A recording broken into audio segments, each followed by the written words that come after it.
খাওয়ারিজদের দৃষ্টিতে কবিরা গুনাহকারী কাফের, তার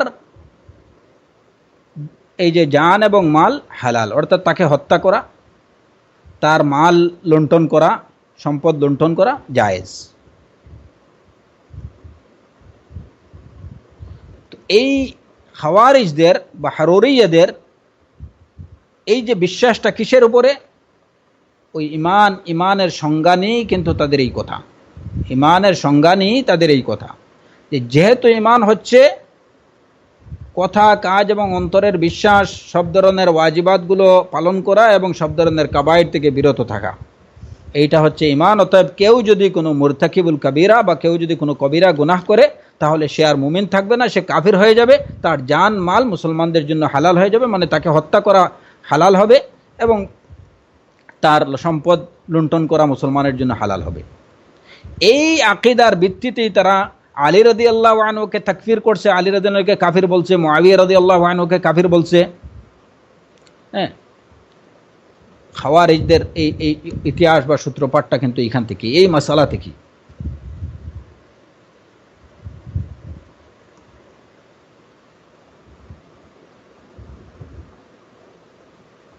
এবং এই বিশ্বাস অনুযায়ী যে কেউ যদি কবিরা কোনো গুনাহ করে তাহলে সে আর মুমিন থাকে না, সে কাফির হয়ে যায়, তার জান মাল অন্যান্য মুসলমানদের জন্য বৈধ হয়ে যায়। এই আকীদার ভিত্তিতেই তারা বলে, তারা কি করে এই যে খুরুজ আলাল আইম্মা, হ্যাঁ, রাষ্ট্রপ্রধানদের বা শাসকদের বিরুদ্ধে যে বিদ্রোহ করা, তাদের বিরুদ্ধে রাষ্ট্রের বিরুদ্ধে যুদ্ধ ঘোষণা করা, মানুষকে কাফের বলা, এটা তাদের কাছে হালাল। তার কারণ তারা যখন দেখে যে রাষ্ট্র বা শাসকবর্গ তারা কোনো কাবিরা গুনাহ করতেছে, কবিরা গুনাহকে জায়েজ মনে করছে, কবিরা গুনাহকে জায়েজ মনে করছে না, মানে রাষ্ট্র হয়তো আল্লাহ সুবহানাহু ওয়া তাআলার নির্দেশ অনুযায়ী রাষ্ট্র পরিচালকরা রাষ্ট্র পরিচালনা করছে না, কিংবা কেউ কোনো কবিরা গুনাহ করছে, তখনই তারা তাকে আর মুমিন বলে গণ্য করে না, তাকে কাফের বলে গণ্য করে এবং সেই হিসাবে তার বিরুদ্ধে তারা জিহাদ ঘোষণা করে।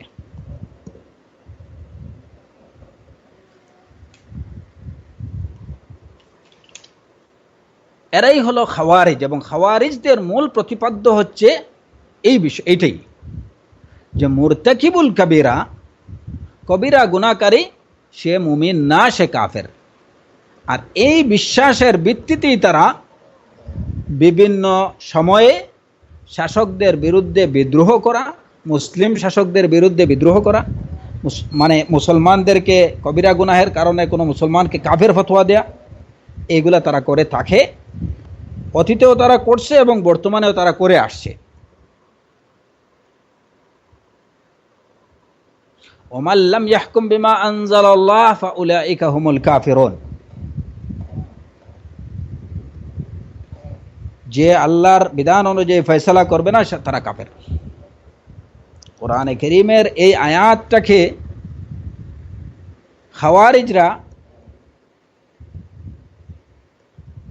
যদিও তাদের মূল প্রতিপাদ্য হিসাবে বা মূল বিষয় দলিল হিসাবে তারা এটাকে গ্রহণ করে, কিন্তু তাদের সমস্যা এই জায়গাতে না, তাদের সমস্যা হচ্ছে ওই ইমানের সংজ্ঞা নিয়ে, যে ইমান এটা কিসের নাম।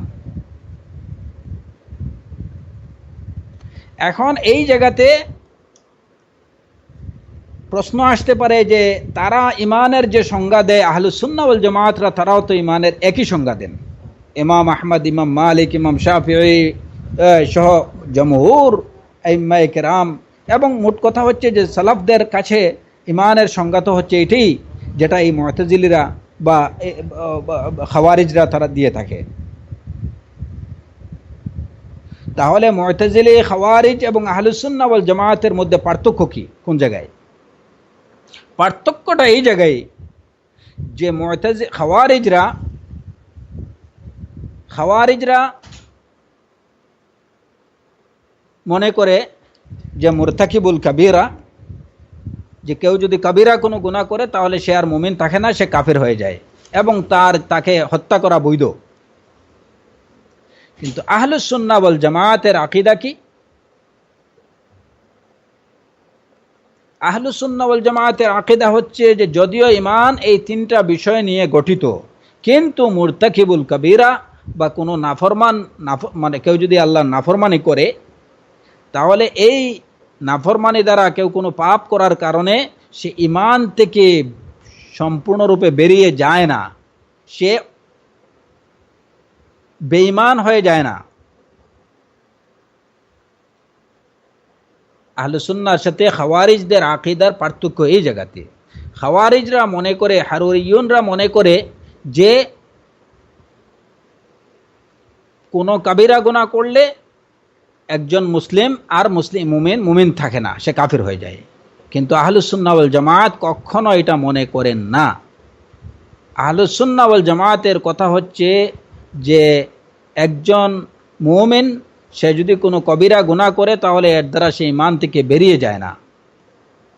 যদিও সে পাপ করার কারণে সে পাপী হিসাবে গণ্য হয়, তবে তার বিষয়টা হচ্ছে আল্লাহ সুবহানাহু ওয়া তাআলার ইচ্ছাধীন। আল্লাহ চাইলে তাকে ক্ষমা করে দেবেন, চাইলে তাকে শাস্তি দিতে পারেন, তবে কোনো অবস্থাতেই সে জাহান্নামের চিরস্থায়ী বাসিন্দা হবে না। এই জায়গাতে খাওয়ারিজদের আকীদা কি? খাওয়ারিজদের আকীদা হলো যে কবিরা গুনাহের কারণে একজন মুমিন আর মুমিনই থাকে না, সে কাফির হয়ে যায় এবং তার জান মাল অন্যান্য মুসলমানদের জন্য বৈধ হয়ে যায় এবং সে জাহান্নামের চিরস্থায়ী বাসিন্দা হয়ে যায়। এই হলো পার্থক্য খাওয়ারিজদের আকীদা এবং আহলুস সুন্নাহ ওয়াল জামাতের আকীদার মধ্যে। আহলুস সুন্নাহ ওয়াল জামাত মুরতাকিবুল কাবীরা বা কবিরা গুনাহকারীকে সম্পর্কে বলেন না যে সে কাফির হয়ে গেছে, তাকে কাফের বলেন না।